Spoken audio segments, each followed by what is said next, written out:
Ever feel like global problems rarely actually get, global solutions? Yeah. Yeah. Well, today we are really diving deep into the heart of how those global decisions get made. We're talking about the UN Security Council. Oh, good stuff. It's a big one. And you brought in some really interesting research about, how it's structured and why some very important people think it needs like a serious, serious reboot. Yeah, and it's a crucial discussion to be having right now. I mean, the UN Security Council's effectiveness, or, sometimes lack thereof, it impacts everything. I mean, from international security to, believe it or not, your own personal economic well-being. Okay, so paint a picture for me. The source material lays it out. The UNSC, it's got these 5 permanent members, and get this, it's the victors of World War II. Mm. And they hold the power to veto any decision. Like, that's it.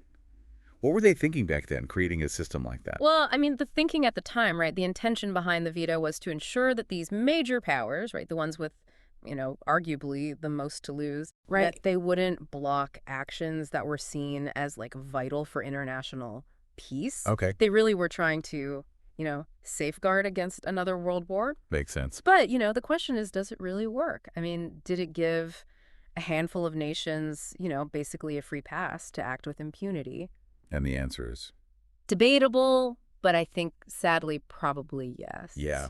The research actually uses the Rwandan genocide as it's a stark example of this. It's a really tough one to talk about, honestly. Hundreds of thousands of lives were lost while the rest of the world, kind of sat by. It really does highlight the potential consequences, the tragic consequences of, a paralyzed Security Council. And it seems like that event really, really kind of solidified this perception Yeah. of the UNSC as, they call it playing favorites, Mm-hmm. right? Where they're not holding everyone to the same standard. Yeah, it's a really damaging perception to have out there that there's this double standard. It really makes it hard to trust that the UNSC is going to act fairly and consistently.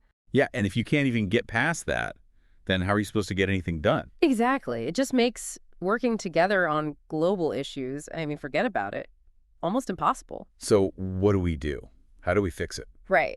If we all kind of agree, broadly speaking, that this isn't really working, Yeah. the research does offer a couple of, I think, interesting paths forward. Right. The first one is reforming the UNSC itself. Okay, that makes sense. So how do you even begin to change something, though, as like ingrained and established as the UN Charter? Yeah, it's not an easy task amending the UN Charter. I mean, you'd need a 2/3 majority vote in the General Assembly. Which is a lot of countries. It is a lot, and that's not even, like, the real hurdle. That includes getting the concurring votes of all 5 permanent members. Oh, so they have to agree to change it. They'd literally be voting to give up some of their power. It's like the ultimate catch-22. You got it. And even if you could pull that off, expanding membership, that's just one piece of the puzzle, right? What about that veto power? Like, that seems like the real sticking point. You're not wrong. A lot of scholars and diplomats, they see limiting that veto power as, absolutely crucial if we want a more effective UNSC. But how do you convince those 5 permanent members to give that up? I mean, that's a lot to ask. Well, you're right. It's a big ask. It would require, I think, a fundamental shift, honestly, in how we think about global power. But, the research does suggest some alternative models, like what if, instead of one country being able to shut everything down, it required a consensus, right? Or a supermajority vote among those permanent members for a veto to actually hold. Interesting. So more of a group decision. Yeah. It's definitely a conversation worth having, at the very least. And it's not even just about these, like, internal changes, right? Yeah. They also talk about giving more power, I guess, delegating some of it to these regional organizations. Can you unpack that a little bit? Mm-hmm. Yeah, it's kind of like empowering local problem solvers, Right. The UNSC, as it stands, is supposed to be responsible for, everything. But the research points to organizations like, for example, the African Union, Okay, yeah. which has actually been really successful mediating conflicts in their own region. Right. So the authors are arguing that, look, by giving these regional bodies more authority, we can take a little bit of the pressure off the UNSC. Okay, so it frees them up Exactly. to focus on, like, truly global, massive issues. Exactly. The things that really require everyone to get on board. It's like that old saying, think globally, act locally. Yeah. Right. Yes. I mean, we can create these more tailored solutions, more culturally sensitive, too, that really work for specific regions. And then the UNSC can focus on, like you said, those big, big existential threats. That makes a lot of sense. And finally, the research really, really emphasizes this need for accountability. Yeah, I love that they brought that up. It's like, who doesn't love a good accountability session? Right.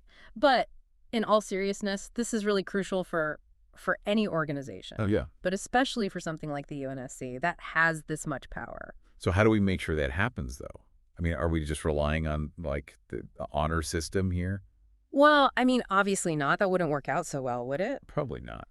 The author suggests we really need to focus on building in clear mechanisms for addressing violations. Okay, so like rules, basically. Basically, yeah.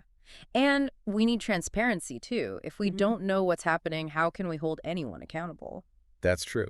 So it sounds like if the UN Security Council is supposed to be this, like, shining example of global cooperation and peace and, all the good things, it seems like there's a lot of work to do. A lot of work. The biggest takeaway, though, for everyone listening is this.